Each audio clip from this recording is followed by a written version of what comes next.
Now, before I conclude here today, I want to look at one more article published in the Financial Times.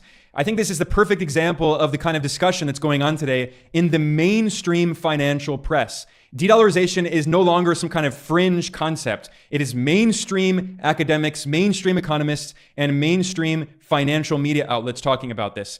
This was an article published in July by an FT columnist. It's titled, "The Frightening World Without the Dollar." This article noted that since Trump announced his massive tariffs on countries around the world in April, quote, "The greenback has behaved a bit like an emerging market currency rather than the world economy's monetary anchor, and there are plenty of reports that international investors are looking to move out of the dollar," end quote. Now, earlier I analyzed the research done by the very mainstream American economist Barry Eichengreen, who is really a defender of the dollar system, but he's also a realistic observer, an objective observer, and he has also noted that there's been a marked decline in US dollar dominance in recent years, and it could speed up very quickly, very soon. Well, in this article in the Financial Times, the major newspaper cited another completely mainstream neoliberal economist named Kenneth Rogoff, and he now is also sounding the alarm bells about de-dollarization. He said, quote, "I certainly see a world where the dollar is on top, but less, much less than it was. The rest of the world is going to reroute trade, reroute finance, and try to depend less on the dollar," end quote. Now, given who it is making these remarks, this is very significant.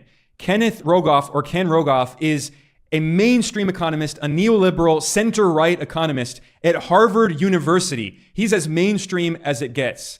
And in fact, Rogoff has constantly been criticized by economists for being a staunch advocate for austerity. He's a complete neoliberal. After the 2008 financial crisis in the US, he called for austerity, and many economists tore apart his research and all his talking points in defense of austerity. Rogoff is the voice of the status quo. The fact that now even Harvard elites like Rogoff are sounding the alarm bell about de-dollarization is a clear sign that this is now as mainstream as it gets. In the Financial Times, Rogoff said this, quote, "We are absolutely at the biggest inflection point in the global currency system since the Nixon shock to end the last vestige of the gold standard," end quote. That was in 1971 when US President Richard Nixon ended the official linking of the dollar to gold.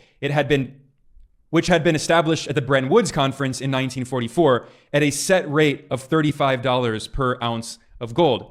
Trump is in many ways very similar to Nixon. And just like how Nixon brought into effect a new kind of monetary order, it looks a lot like Trump is doing the exact same thing.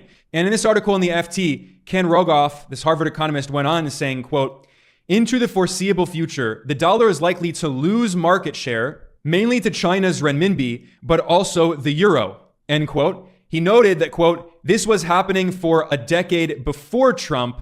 Trump is an accelerant," end quote. This is a point that I always emphasize in my analyses. This did not begin with Trump. What Trump is doing is he's accelerating all of the previous contradictions, and he's putting the pedal to the metal. The